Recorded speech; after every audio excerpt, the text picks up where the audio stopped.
God is very great. ദൈവത്തിൻ്റെ plan എന്ന് പറയുന്നത് നമ്മൾ വിചാരിക്കുന്ന പോലെയല്ല. നമ്മൾ ചിലപ്പോൾ വിചാരിക്കും, പക്ഷേ ദൈവം കൂടെ വിചാരിക്കണം അത് പെട്ടെന്ന് നടക്കണോ വേണ്ടായോ എന്നൊക്കെ ഉള്ളത്. അപ്പോൾ ദൈവത്തിൻ്റെ ഇഷ്ടപ്രകാരം ഞങ്ങളുടെയൊക്കെ ഒരു സ്വപ്നമായ ഞങ്ങളൊരു കാറ് വാങ്ങിച്ചു. പുറകെ ഇരിക്കുന്നതാണ് ഞങ്ങളുടെ പോപ്പുലറിൻ്റെ പന്തളത്തെ മാനേജർ, അപ്പുറത്തെ മാനേജറാണ്. അപ്പം പോപ്പുലറിൽ നിന്നാണ് ഞങ്ങൾ വണ്ടി എടുത്തത്.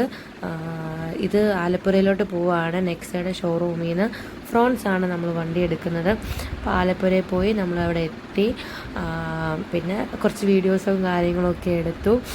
പിന്നെ എന്താ പ്രൊസീജിയേഴ്സ് എന്ന് പറയുന്നത്, സൈൻ ചെയ്യുക, മറ്റേ കാറിൽ നിന്ന് ഇങ്ങനെ എന്താ പറയുക, തുണി മാറ്റുക, കേക്ക് കട്ട് ചെയ്യുക, താക്കോല് തരിക, എന്നൊക്കെയുള്ള നല്ല നല്ല കുറച്ച് ചടങ്ങുകളൊക്കെ ഉണ്ടല്ലോ. അപ്പോൾ അതൊക്കെ ഞങ്ങൾ ഭംഗിയായിട്ട് നല്ല വൃത്തിക്ക് അവരും ഞങ്ങളും കൂടെ കോർഡിനേറ്റ് ചെയ്ത് ഞങ്ങൾ ചെയ്തു. നല്ല കസ്റ്റമർ സർവീസ്, എല്ലാം കുഴപ്പമൊന്നുമില്ല, നല്ല രസമുണ്ടായിരുന്നു.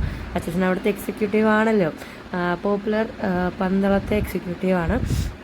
അപ്പോൾ ഞങ്ങൾ കാറൊക്കെ എടുത്ത് ഞങ്ങൾ പോവുകയാണ്.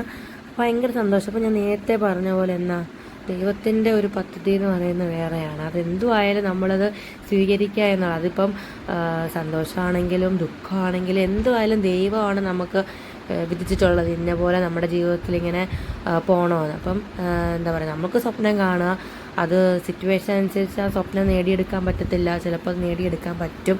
അതുപോലെ തന്നെ നമ്മൾ സ്വപ്നം പോലും കാണാതെ നമുക്ക് കിട്ടിയ സൗഭാഗ്യങ്ങൾ എന്നൊക്കെ നമ്മൾ പറയാറില്ലേ, അപ്പോൾ അതുപോലെ. അപ്പോൾ അങ്ങനെ ഞങ്ങൾ തിരിച്ചു വന്ന സമയത്ത് നമുക്കൊക്കെ വിശക്കുമല്ലോ. അതുപോലെ ശുദ്ധ നൊയമ്പ് കാലം കൂടാണ്, 50 നൊയമ്പാണ്.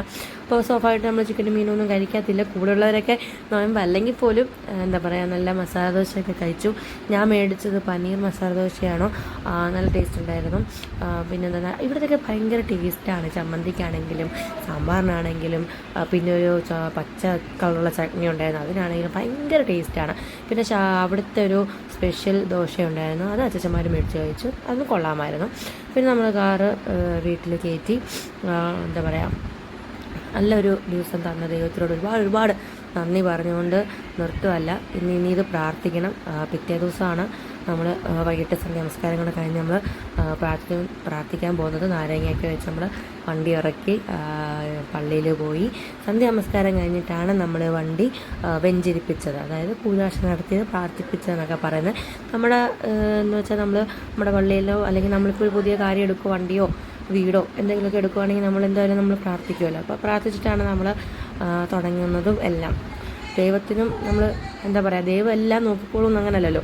ദൈവം പാതി നാം പാതി എന്നൊക്കെ പറയുന്ന പോലെ ദൈവത്തിനെ നമ്മൾ എന്താ പറയുക കൊടുക്കണ്ടേ. അപ്പോൾ ഗോഡ് ഗിഫ്റ്റ് ആണല്ലോ ഇത്. അപ്പോൾ ഇത് നമുക്ക് ദൈവം നമ്മുടെ കൂടെ എപ്പോഴും ഈ നമ്മുടെ ജേർണിയിൽ എപ്പോഴും കൂടെ കാണണേന്ന് പ്രാർത്ഥിച്ചുകൊണ്ട് മുന്നോട്ട് പോകുന്നു. ഇതുവരെയും ദൈവം കൂടെ ഉണ്ടെന്നല്ല, എന്താ പറയുക, എല്ലാത്തിലും എല്ലാ സിറ്റുവേഷനും മനുഷ്യന്മാരാണ്, നമുക്ക് എല്ലാ സിറ്റുവേഷനും കടന്നു പോയേ പറ്റത്തുള്ളൂ. അത് ദൈവത്തിൻ്റെ പ്ലാൻ, അല്ലെങ്കിൽ ദൈവം എന്താ പറയുക നമ്മുടെ തലയിൽ എഴുതിയിരിക്കുന്ന പോലെയൊക്കെ നമുക്ക് മുന്നോട്ട് പോകാൻ പറ്റത്തുള്ളൂ.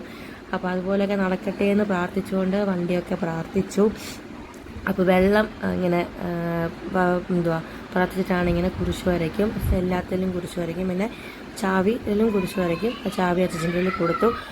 അപ്പോൾ എന്താ പറയുക, അപ്പം നല്ലൊരു ദിവസവും നല്ലൊരു സമയവും നമുക്കിത് വണ്ടി എടുക്കാനും എല്ലാം പെട്ടെന്നായതുകൊണ്ട് തന്നെ എന്താ പറയുക, ഭയങ്കര സന്തോഷമുണ്ട്.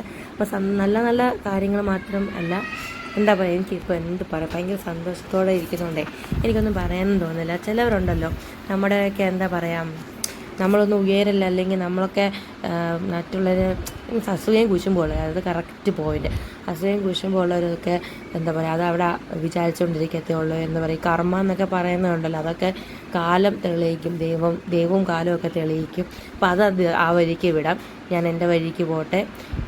നമ്മൾ നമ്മുടെ കാര്യം നോക്കി ആരെയും ഉപദ്രവിക്കാതെ നല്ല രീതിയിൽ മുന്നോട്ട് പോവുക പ്രാർത്ഥിച്ച്. അതാണ് നമുക്ക് നല്ലതും അവർക്കും നല്ലതും, അല്ലേ? അപ്പം എല്ലാവർക്കും നല്ലത്.